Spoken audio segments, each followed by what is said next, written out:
And this for LeBron. It's not like we okay, wait, can we just do one? Can I go? Don't, no arc, no arc. LeBron! Oh! So bad. Hey, I forgot for judging off a lot of pressure here. Is it on video? Yes. Well, you're not. Oh, okay. Yeah. LeBron! Oh! Oh, Can I man. have a redemption since he left?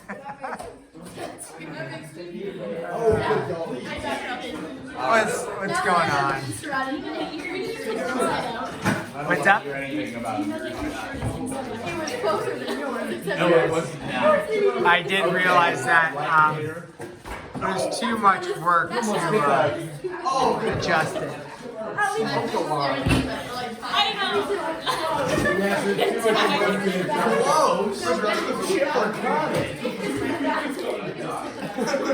Chipper caught it. It did. Yeah, it came right to me. It hit the Yeah, that's ceiling. pretty.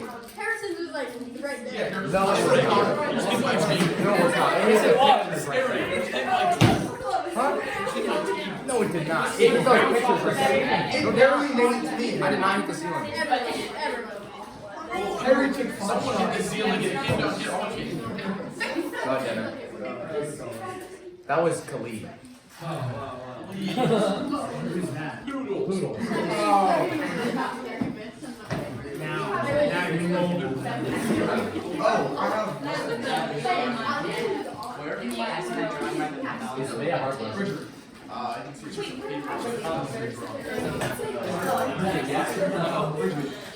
Hey, gang, here we go.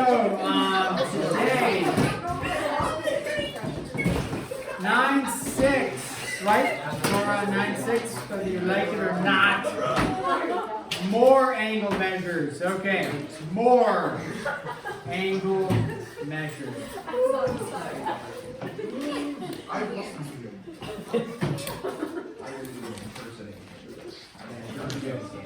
All right, here we go. 9-6. What's wrong with you, Chipper? I have lessons to give. Very good. I look forward to that. We all have lessons to give you. Just not. Well, I'm missing like 6 of them. So. Now, it's not quite yet. Okay, so we got a couple theorems. We're going to draw a couple pictures. Here's our circle. It says if a secant and a tangent intersect at the point of tangency. So a secant and a tangent. So here we'll draw our tangent, point of tangency. Then it says a secant. Now technically a secant could look like this. I'll do it dotted. Or it could look like this. Okay, something like that is fine. If we call this A, we'll call this B, and we'll call this one C. We'll call that R, we'll call that F, I don't know, just give it a bunch of dots.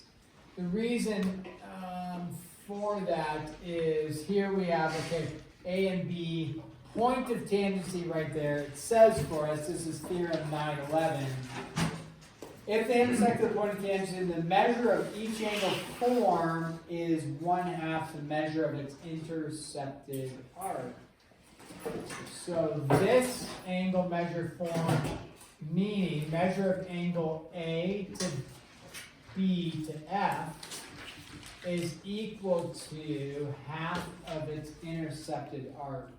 Well, so it's equal to 1/2 of its intercepted arc. What's the arc that's formed by A to B to F? The arc that would be formed would be what? A to B, that direction. So it would be arc A, B. Now the other angle measure, which we could have then, would be ABR, A to B to R, and that's going to be 1/2 of the intercepted arc. But to describe that arc, you can't just say AB, right? Because then it would be, well, which direction do you go? So that's why we included another letter, C. So it would be arc A to C to B, A to C to B. So that is a little theorem that you'll want to know. Okay. Next one. Two secants intersect in the interior of the circle. So this is the next theorem. If you have two secants, now a lot of times So if you have this and you have this, that may be what it looks like. Or they may make it look like a chord, like that is a possibility. Either way, the theorem is going to hold true. So what is the theorem? The theorem states, whoa, if two secants intersect in the interior of the circle. Here's the interior of the circle. Okay, wow. So I'll extend this back out. Okay, if two secants intersect in the interior of the circle, the measure of an angle formed is half the sum of the measure of the arcs intersected by the angle and its vertical angle. Now that looks a little confusing, but let's call this angle 1. We'll call this angle, well, let's call that angle 1, it's fine. We'll call A, B, okay, C, and D like that. So it says an angle formed is half, so measure of angle 1 is equal to half the sum of the measures of the arcs intersected by the angle and vertical angle. Meaning, if angle 1 formed arc AB, and then its vertical angle here forms DC, it would be equal to half the sum of those arcs, like this. Whoops, arc DC. Put it down there. Okay? So now that, you also could have, if this is angle 2, let's put 2 up there, 2 would be equal to, measure of angle 2 would be equal to half the sum of the intercepted arcs of 2, so that would be what, AD, and then its vertical angle BC, like that. So that's a couple things to make a note of. Okay. Yeah. One more theorem. This theorem states 3 different cases. Okay. So we're going to have 3 different cases. It states for us, this is theorem 913, it says, if two secants, a secant and a tangent, or 2 tangents intersect the exterior of a circle, then the measure of the angle formed is 1/2 the positive difference of the measures of the intercepted arcs. Sounds like a little bit of a mouthful. All that's stating is this. So there's 3 cases. If you have 2 secants intersecting like this, or if you have a circle here, a secant and a tangent like that, or you have 2 tangents, so like this, we'll go like that, like this. Okay, so intersecting there and there, and then there and there.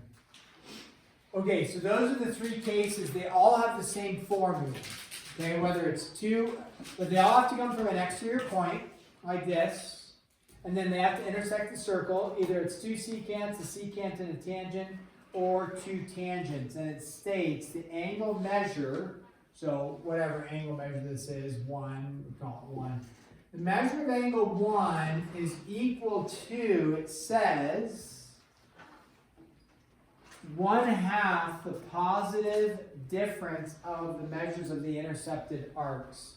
So it's 1/2 the difference, but it's the positive difference of the intercepted arcs.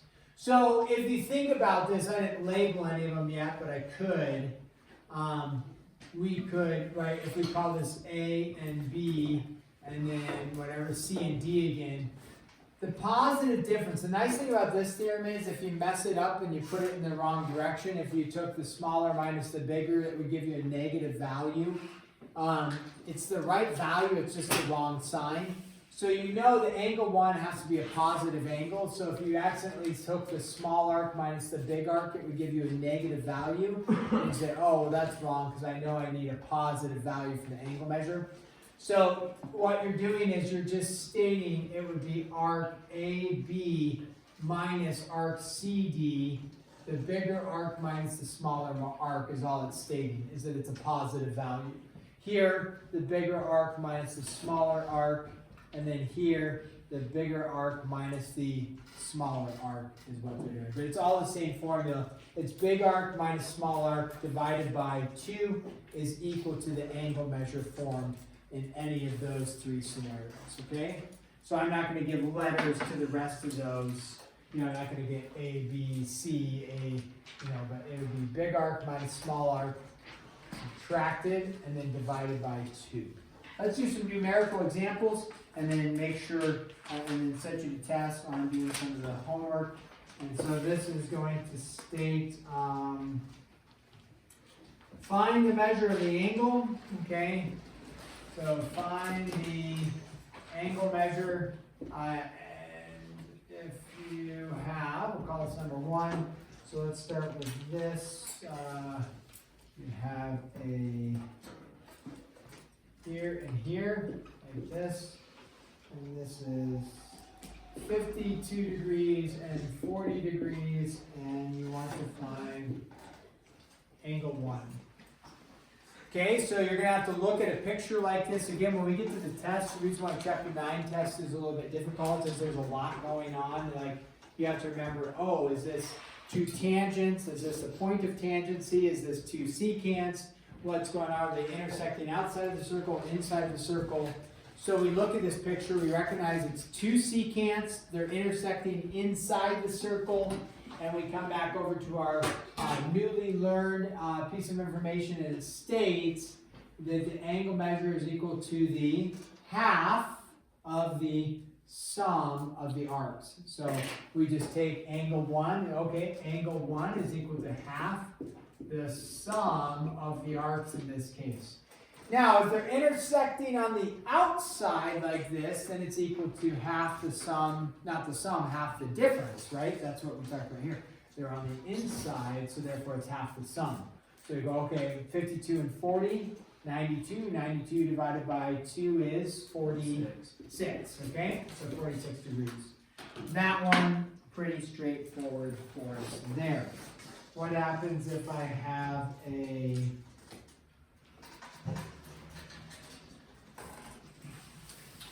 we'll call this number 2.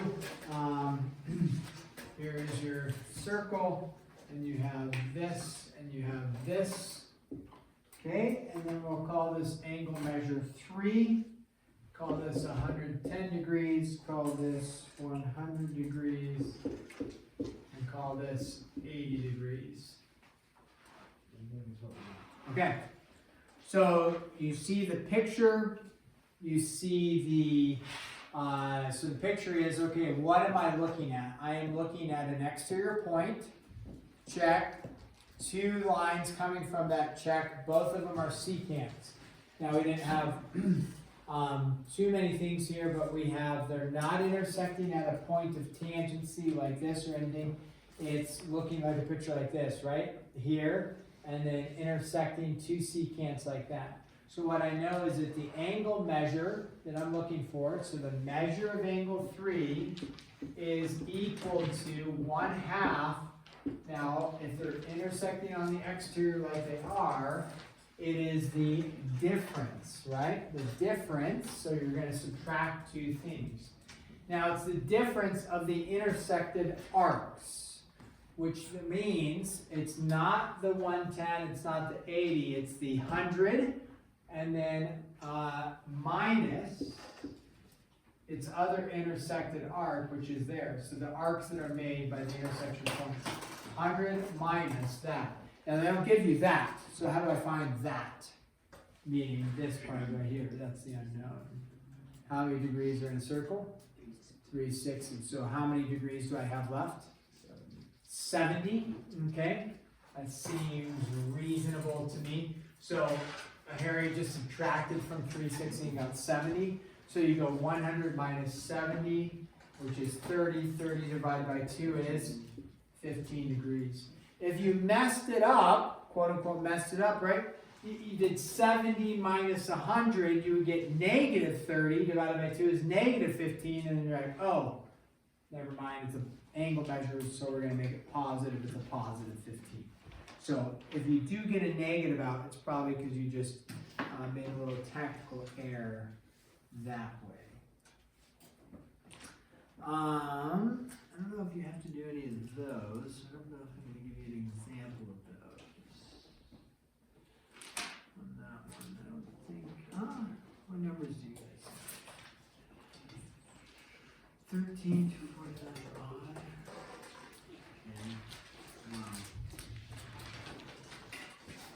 Okay.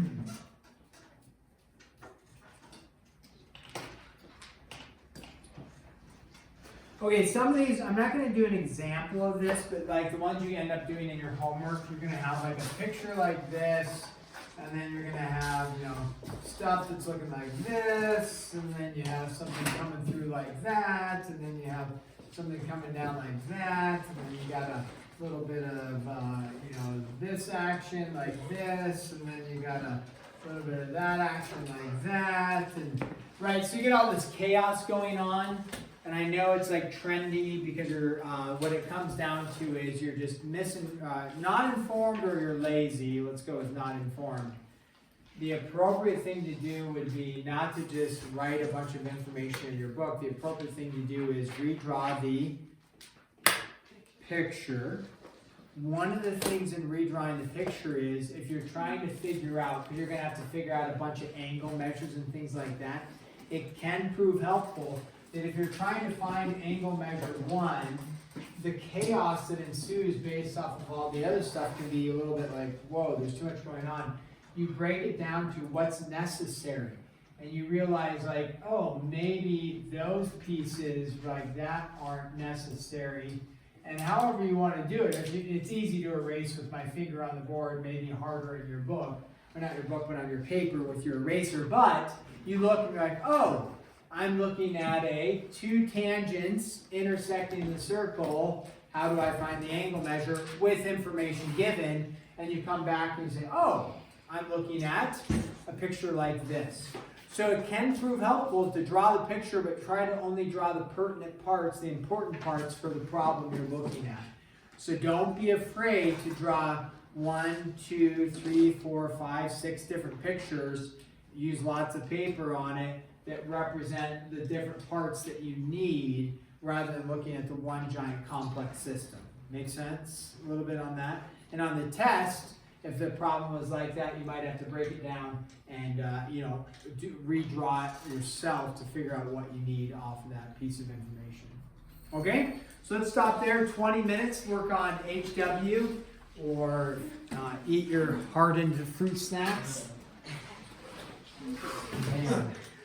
Break those teeth.